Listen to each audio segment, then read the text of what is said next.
गुजरात की जनता के स्वागत से गदगद हुए मोदी। कहा, आपके प्यार ने दिल को छू लिया। मोदी के साथ अमित शाह भी मौजूद थे।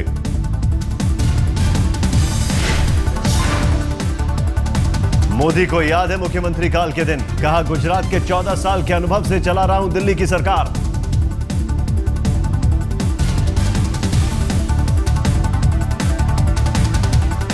ગુજરાતનો 14 વર્ષનો અનુભવ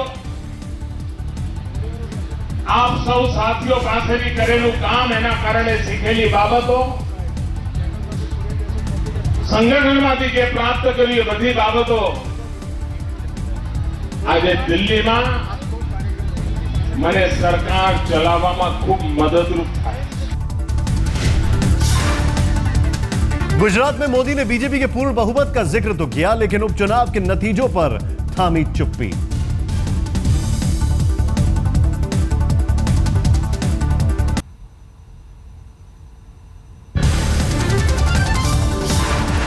मोदी ने जनधन योजना का किया जिक्र। बोले, छोटे व्यक्ति को बड़ा बनाना हमें आता है।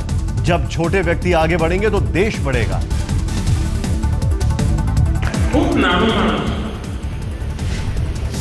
અને નાનાઓ માટે જીવું છું। આ નાના નાના મોટા થઈ જશે ને ત્યારે તો હિન્દુસ્તાન ક્યાંનો ક્યાં પહોંચી જશે। गांधीनगर में मोदी का भव्य स्वागत। सीएम आनंदीबेन ने मोदी को भेंट की मोदी की प्रतिमा।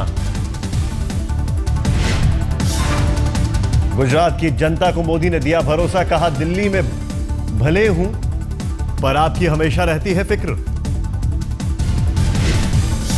मोदी ने कल चीन के राष्ट्रपति शी जिनपिंग की यात्रा पर कह दिया बयान। कहा, गुजरात में होने वाली यह मुलाकात देश के लिए बेहद खास।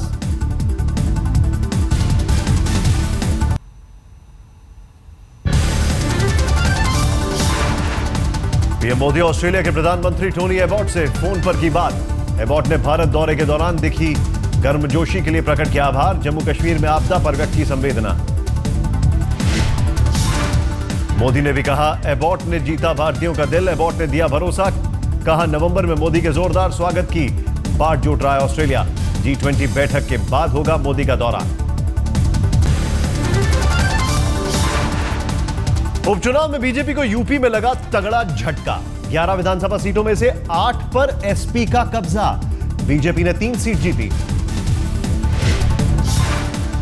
मैनपुरी लोकसभा सीट पर समाजवादी पार्टी के उम्मीदवार तेज प्रताप की भारी जीत। 3,21,000 से जीते। राजस्थान में कांग्रेस ने मारी बाजी। 4 में से 3 विधानसभा सीटें जीती। बीजेपी के खाते में सिर्फ 1 सीट।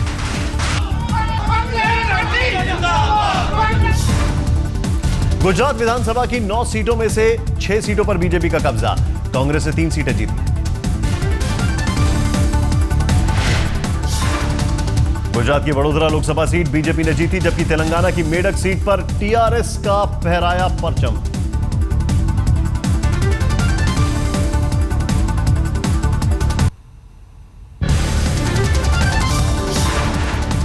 पश्चिम बंगाल की विधानसभा में खिला कमल। उपचुनाव में बीजेपी ने बसीरहाट सीट जीतकर खोला खाता।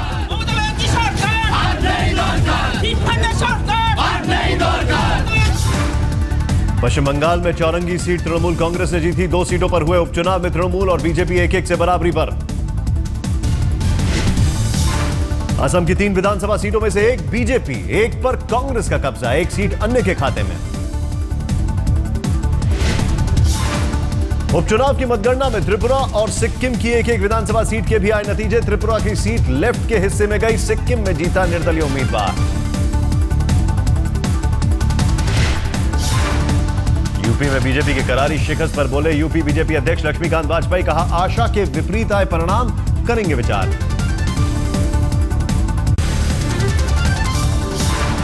नतीजे चिंता का कारण है, आशा के विपरीत हैं और नतीजे क्यों आए हैं इस पर हमारी टीम बैठकर विचार करेगी। उपचुनाव में यूपी बीजेपी के प्रचार प्रभारी योगी आदित्यनाथ ने हार पर भी थपथपाई पीठ। कहा, जहां जहां मैं गया वहां मिली जीत। देखिए, जहां मैं गया था दोनों जगह हम लोग जीते हैं। नोएडा, लखनऊ दोनों बीजेपी जीती है। योगी आदित्यनाथ ने लव जिहाद के मुद्दे से गरमाई थी यूपी की सियासत, नहीं चला सियासी हथकंडा। वाराणसी के रोहनिया में मतगणना के दौरान बीजेपी समर्थकों ने किया हंगामा, प्रशासन पर लगाया धांधली का आरोप।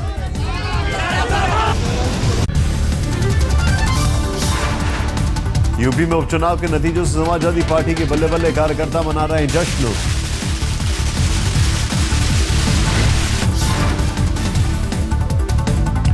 उपचुनाव में यूपी में बड़ी जीत से उत्साहित है सीएम अखिलेश यादव, जनता को दिया धन्यवाद, कहा अच्छे नतीजे आए, अच्छा काम करेंगे एसपी सरकार के लोग। मैं आपको विश्वास दिला सकता हूं कि ये परिणाम आने के बाद समाजवादी पार्टी पूरी जिम्मेदारी से विकास और खुशहाली के रास्ते को आगे बढ़ाने का काम समाजवादी पार्टी करेगी। यूपी में करारी शिकस्त के बावजूद उमा का दावा, कहा खत्म नहीं हुई है मोदी लहर, प्रदेश इकाई करे आत्मनिरीक्षण। मोदी जी की लोकप्रियता दिनों दिन बढ़ रही है, मोदी की सरकार की लोकप्रियता भी बढ़ रही है। ये मीडिया चैनल में आया ही है कि अगर आज चुनाव हो जाए तो लोकसभा में और सीटें बढ़ जाएंगी। इसका मतलब जो स्थानीय नेता हैं, हम सबको आत्मचिंतन करना होगा कि हमसे भूलें कहाँ हो गई। यूपी में बीजेपी की हार पर कानपुर में बीजेपी कार्यकर्ताओं का प्रदर्शन, वरुण गांधी के समर्थन में सड़क पर उतरे कार्यकर्ता।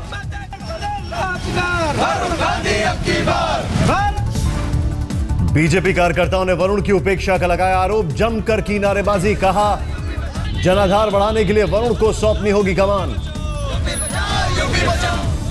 के हाथों को वरुण गांधी के हाथों में सौंपा जाए और यही एकमात्र ऐसे हाथ हैं जो इस उत्तर प्रदेश को पुनः वही स्थिति ला सकते हैं जिस स्थिति पर केंद्र सरकार पहुंची है। यूपी में करारी हार की बीजेपी करेगी समीक्षा, पार्टी का शीर्ष नेतृत्व सीट दर सीट करेगा मूल्यांकन।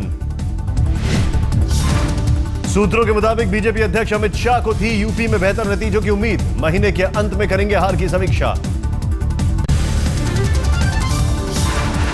यूपी में करारी हार के बावजूद कांग्रेस खुश, राजस्थान के पूर्व सीएम अशोक गहलोत का आरोप, 100 दिन में बीजेपी नेताओं ने की सिर्फ तफरीक। 10 महीने के अंदर इन्होंने कोई काम शुरू भी नहीं किया, कैबिनेट तक नहीं बना पाए और खुमारी चढ़ी हुई थी, वो चढ़ी रह गई और खाली 6 सपाटे करती रही सरकार। उपचुनाव के नतीजों पर बोले कांग्रेस नेता संदीप दीक्षित, कहा भारी बहुमत के बाद इतनी जल्दी ऐसा पतन इतिहास में किसी पार्टी का नहीं होगा। नितिन गडकरी से मिले महाराष्ट्र बीजेपी अध्यक्ष देवेंद्र फडणवीस, राजनीतिक स्थिति की दी जानकारी, कहा अमित शाह से भी करेंगे चर्चा, अभी भी तय हो नहीं सकी हैं शिवसेना बीजेपी की सीटें। हमारा ऐलान से उसमें हम लोग आगे किस प्रकार से बढ़े, ऐसी सारी चीज़ों पर हमारी चर्चाएं हुई है और आगे भी अभी चर्चाएं कोई पूरी हुई नहीं है। अभी हमारे राष्ट्रीय अध्यक्ष अमित शाह जी हैं और उनके साथ नितिन जी के साथ सारी चर्चाएं करके हम लोग आगे जाएंगे। शिवसेना ने बीजेपी से की सीधी बात, कहा आंकड़ों की बात न करे, जीतने वाले उम्मीदवारों पर लगाए दांव। आखिर हम आंकड़े पे न जाते हुए कौन से सीट कौन जीतेगा और किस प्रकार जीतेगा इस पे जा रहे हैं और इसलिए मुझे लगता है कि इस पक्का विचार होगा तो गठबंधन की चर्चा आगे जाएगी और गठबंधन हो जाएगी।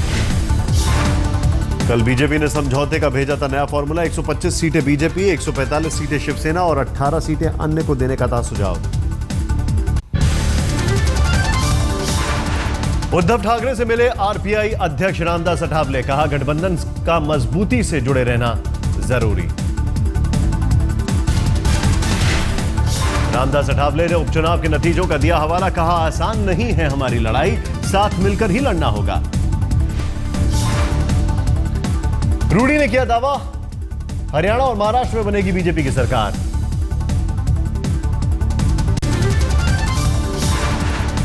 सूत्रों के मुताबिक कांग्रेस ने मोदी के 100 दिनों के कामकाज को बनाया निशाना, तैयार की 16 पेज की बुकलेट। कांग्रेस की बुकलेट में महंगाई, सीमा सुरक्षा का जिक्र, मोदी सरकार के दावों को बताया खोखला। कांग्रेस की बुकलेट में सांप्रदायिकता का भी उठाया गया मुद्दा, उपचुनाव में बीजेपी की करारी शिकस्त का जिक्र। कांग्रेस ने बुकलेट छपने को भेजी, देश भर के कांग्रेस दफ्तर में भेजी जाएगी। बुकलेट में कांग्रेस नेताओं को मोदी सरकार पर प्रहार के बताए गए गुण, कार्यकर्ताओं से महाराष्ट्र चुनाव में इन्हें अमल में लाने को कहा गया। केंद्रीय परिवहन मंत्री नितिन गडकरी से मिले अरविंद केजरीवाल, दिल्ली में जल्द ई रिक्शा चलाने की मांग। केजरीवाल ने दी धमकी, कहा 10 दिनों में मोदी सरकार ने नहीं लिया ठोस फैसला तो करेंगे आंदोलन। तो पॉलिसी पैरालिसिस कांग्रेस के टाइम में चल रहा था, वही पॉलिसी पैरालिसिस अभी बीजेपी के टाइम में दिखाई दे रहा है। अभी वो कह रहे हैं 10 दिन में, तो वो 10 दिन तो पहले भी हो सकते थे। तो अभी देखते हैं 10 दिन में अगर वो नहीं करते हैं तो फिर उसके बाद दिल्ली में आंदोलन होगा। केजरीवाल ने कहा करीब 2 महीने से लगा है दिल्ली में ई रिक्शा पर प्रतिबंध, आखिर कैसे चलेगा ई रिक्शा चालकों का परिवार। केजरीवाल ने मोदी सरकार पर लगाया आरोप, कहा 100 दिन में जनता को महज बनाया बेवकूफ। शीला सरकार की एक खास फाइल गायब, फाइल में दर्ज है 600 करोड़ का खर्च। शीला सरकार पर है आरोप, अनुसूचित जाति विभाग के फंड को कॉमनवेल्थ खेलों के प्रोजेक्ट में किया खर्च। ऐसी विभाग के 3 साल के फंड को दिल्ली में स्टेडियम, फ्लाईओवर जैसे प्रोजेक्ट पर लगाने का आरोप। गृह मंत्रालय ने की थी संबंध फाइलों की मांग, पिछले साल दिसंबर में लिखी थी। दिल्ली सरकार को अभी तक नहीं मिली फाइलें, संयुक्त सचिव आईएएस चहल ने फौरन मांगी जानकारी, लिखा पत्र। जम्मू कश्मीर के लोगों के लिए राहत की खबर, 13 दिनों बाद आज खुला जम्मू श्रीनगर हाईवे, अब सड़क मार्ग से भेजी जा सकती है राहत सामग्री। एयर चीफ मार्शल अरूप राहा ने किया जम्मू कश्मीर का दौरा, आपदा के बाद पहली बार पहुंचे राहत कार्य के दौरान जवानों पर पत्थर फेंके जाने की घटना को बताया महज कुछ लोगों का गुस्सा। अलगाववादी नेता यासीन मलिक के राहत सामग्री की लूट पर बोले सीएम उमर अब्दुल्ला, कहा कुछ लोग राहत पर भी कर रहे हैं राजनीति।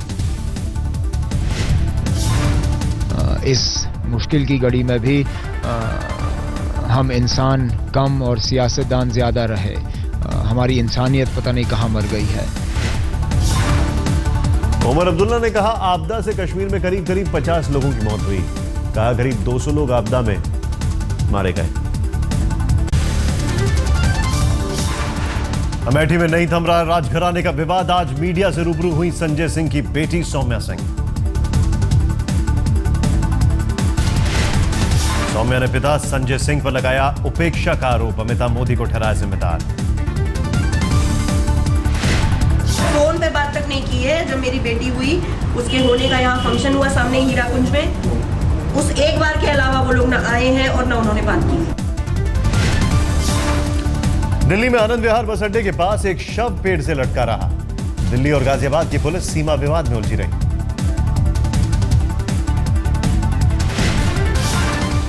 तीन घंटे बाद आखिरकार दिल्ली पुलिस ने पेड़ से उतारा शव, मरने वाले की जेब में था सुसाइड नोट।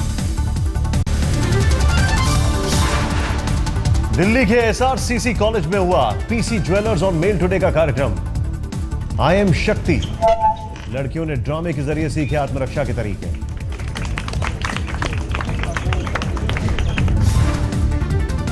ओजोन डे के दिन यूपी के नोएडा में बच्चों ने सिखाया पर्यावरण सुरक्षा का सबक, घर घर जाकर बांटी जानकारी। बच्चों ने ओजोन परत को क्षति पहुंचाने वाली वजह बताई, साथ ही ओजोन के खतरे से किया सावधान। फिल्म दावतेश के प्रमोशन में जुटी परिणीति चोपड़ा और आदित्य राय कपूर ने दिल्ली और सोनीपत में उठाया दावत का लुत्फ।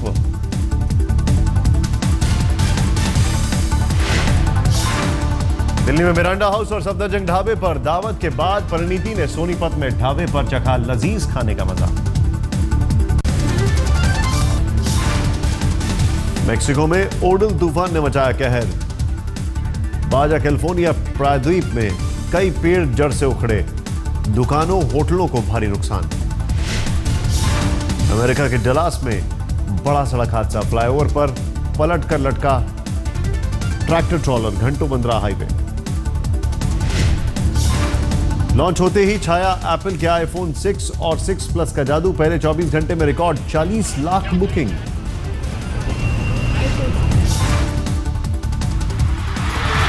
न्यूयॉर्क की कजानसेव को मिला मिस अमेरिका का खिताब। लगातार तीसरे साल मिस न्यूयॉर्क की चुनी गई मिस अमेरिका।